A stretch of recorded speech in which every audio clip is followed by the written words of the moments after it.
This is Engadget. Here's what's happening in the world of technology.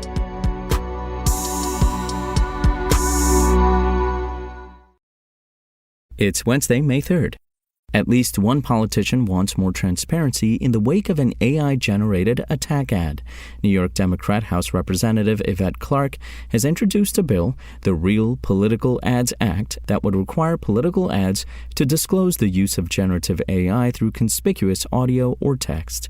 The amendment to the Federal Election Campaign Act would also have the Federal Election Commission, FEC, create regulations to enforce this, although the measure would take effect January 1st, 2024, regardless of whether or not rules are in place. The proposed law would help fight misinformation.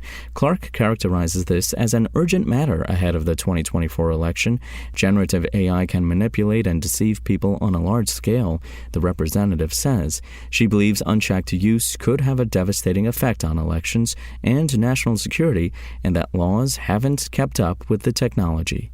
The bill comes just days after Republicans used AI-generated visuals in a political ad speculating what might happen during a second term for President Biden. The ad does include a faint disclaimer that it's built entirely with AI imagery, but there's a concern that future advertisers might skip disclaimers entirely or lie about past events.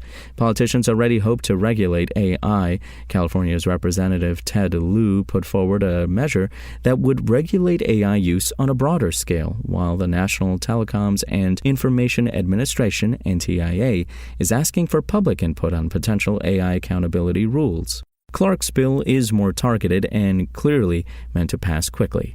Whether or not it does isn't certain. The act has to pass a vote in a Republican-led House and the Senate to develop and pass an equivalent bill before the two bodies of Congress reconcile their work and send a law to the president's desk. Success also won't prevent unofficial attempts to fool voters. Still, this might discourage politicians and action committees from using AI to fool voters. And Amazon's Matter support is reaching some of its older speakers. A new Alexa update turns the second-generation Echo, Echo Dot, and Echo Plus into Matter controllers. You don't have to replace the old speaker in the basement just to use newer smart home devices. The fourth-generation Echo, meanwhile, can serve as a thread border router to help you add Matter-capable thread devices.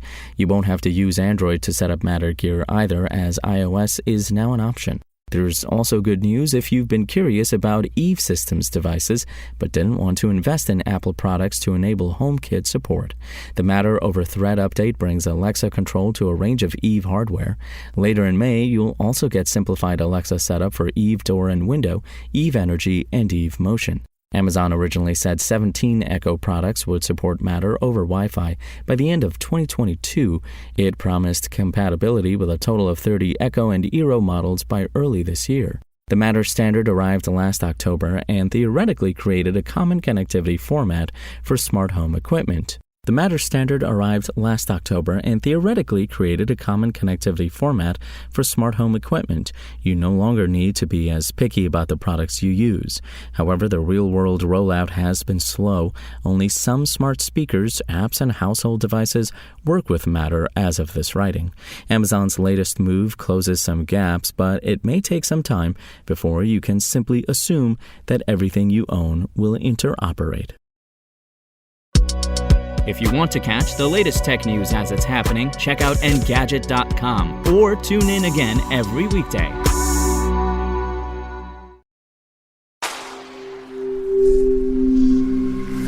SpokenLayer.